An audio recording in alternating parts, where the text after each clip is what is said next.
Nanao fanambarana kosa ny teo anivo ny fikambanana tanora mampandroso firenena androany fa tsy manaiky ny fisindro olony HVM ao anatin'ny gouvernemanta vaovao izay natsangana ary niangavy ny Premier Ministre Ntsay Christian ihany kosa izy ireo ny mba andinika tsara manoloana ny fanapa-kevitra izay noraisiny.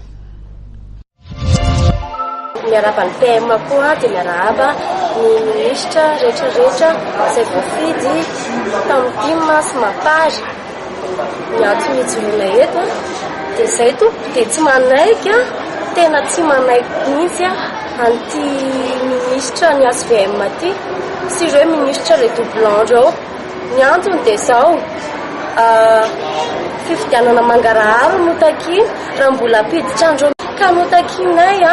indrindra aminareo député telo mifidim-potoana dia izay tsy mila an'io ary izay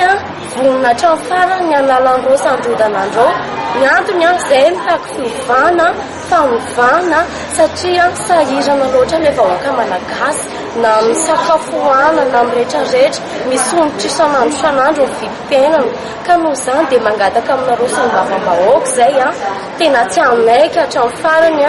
io gouvernemanta natsangany PM io dia miangavy amin'ny PM koa izay mba handinika tsara aloha ny anaovany zavatra fa tsy ekenay hatrany farany izao zava-mitranga izao ifelandra zao izay ny tena takinay dia mangataka koa izay elana